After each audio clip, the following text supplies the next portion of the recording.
নামাজে একই রাকাতে সূরা ফাতিহা পড়ার পর 3 বার সূরা ইখলাস পড়া যাবে কিনা? খুবই দরকারি একটা প্রশ্ন। সূরা ইখলাস কোরআনের এমন একটা সূরা, যেই সূরা শুধুমাত্র আমাদের আল্লাহর কথা বলা আছে। এই সূরাতে অন্য কোনো সাবজেক্ট নাই। এই সূরা শুধু কার আলোচনা আছে?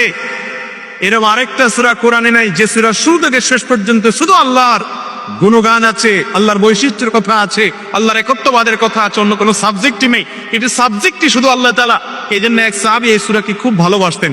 তিনি মানুষের ইমামতি করতে গিয়ে সূরা ফাতিহার পরে অন্য যা পড়েন না পড়েন সাথে সূরা ইখলাস অবশ্যই পড়তেন। দুইজন সাহাবীর জীবনে এরকম ঘটনা পাওয়া যায়। একজন সম্ভবত মসজিদে কুবার বা এরকম কোন মসজিদের ইমাম ছিলেন, আর একজন জিহাদের ময়দানে এই কাজ করতেন। সাহাবী এসে বলছেন, ইয়া রাসূলুল্লাহ, উনি নামাজ পড়লে অনেক লম্বা সময় ধরে সালাত আদায় করে, আমাদের কষ্ট হয়ে যায়। নবীজি ডেকে বলছেন, তুমি কেন এই কাজ করো? বললেন, ইয়া রাসূলুল্লাহ, সূরা ইখলাস এখানে আমাদের রবের কথা বলা হয়েছে, আমার রবের পরিচয়ের উল্লেখ দেওয়া হয়েছে।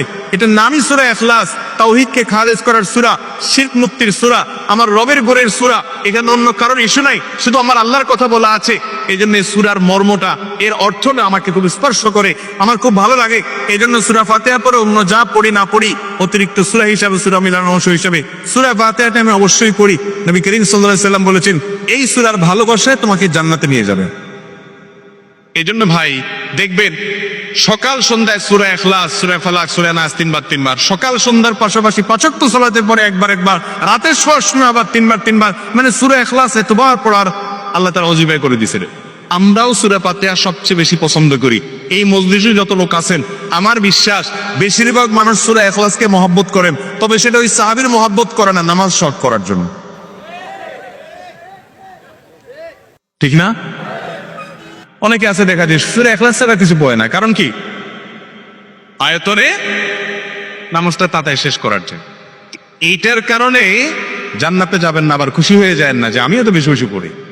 আপনার নিয়ত যদি হয়, মতলব যদি হয় নামাজ সংক্ষিপ্ত করা, তাহলে হবে না।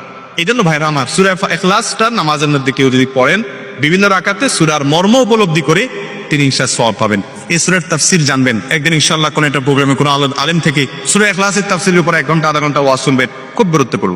সূরা ইখলাস এটা যদি কেউ 3 বার 4 বার 5 বার পড়ে, শুধু সূরা ইখলাস না, অন্য সূরাও, সূরা ফাতিহার পরে আপনি সূরা ইখলাস 3 বার পড়লেন, সূরা ইজা 2 বার পড়লেন, অন্য সূরা 3 বার পড়লেন, কোনটা রিপিট করলেন, একই আয়াত বারবার পড়লেন, এটাতে কোনো অসুবিধা হবে না।